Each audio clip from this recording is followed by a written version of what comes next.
This year, South Africa achieved its highest matric pass rate in democratic history, but the class of 2024's outstanding performance hides persisting inequalities in our country's education system. Despite several transformation reforms in the last 30 years, schools in impoverished black communities still lack funding and underperform in national exams compared to previously white-only schools. The Basic Education Laws Amendment Act is the latest of those reforms, and it has faced fierce opposition since being adopted in May 2024. So what exactly is the point of the BELA Act and why was it so controversial? I'm Julien Trévian, you're watching Johannesburg Journal. My fellow South Africans, take note of what is happening in South Africa. The date for the demise of the white minority regime has been determined. Listen properly. It's over to 4 Rugby World Cup for South Africa.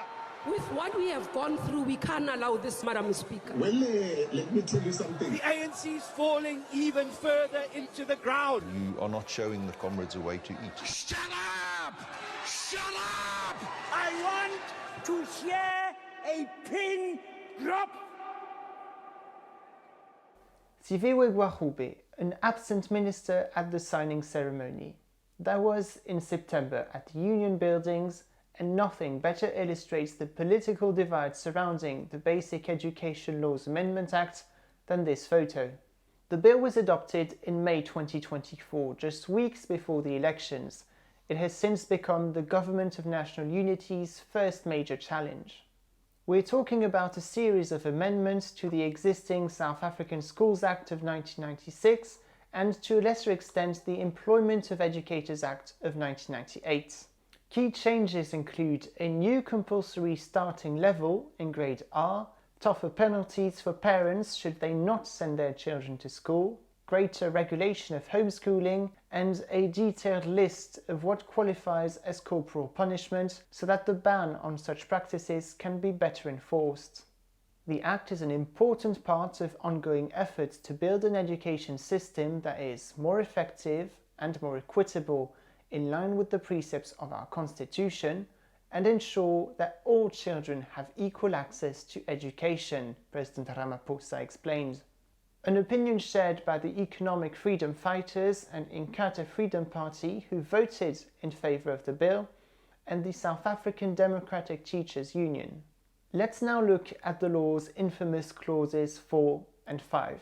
School governing bodies will now have to review their language and admission policies every 3 years. They'll be required to study such factors as the best interest of the child, the school's available space and resources, the change in languages spoken in the education district, or other schools' language and admission policies. Governing bodies will be subjected to tougher oversight by provincial education departments. What's more, the head of department will have the final authority to admit a learner to a public school and to direct a public school to adopt more than one language of instruction. But opponents are afraid of what that implies. AfriForum believe that forcing schools to adopt additional languages of instructions poses a threat to the continued existence of Afrikaans schools. The DA claimed the act is an attack on the constitutional right to mother tongue education.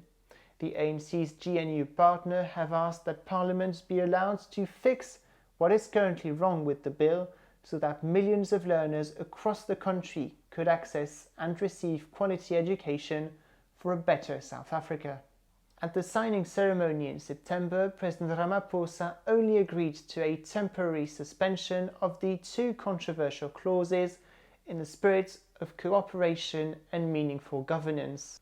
At the end of that period in December, he explained how in their final report, the parties agreed the BELA Act should not be sent back to Parliament to make changes to the sections that were in contention.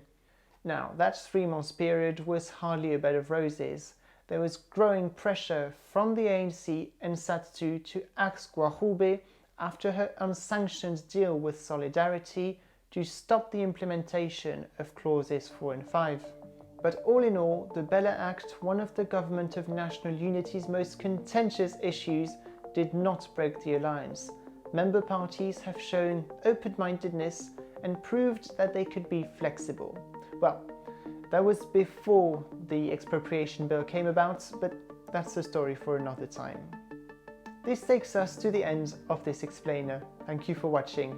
You can support Johannesburg Journal by subscribing and by liking, commenting and sharing this video. Until next time, Salagasli.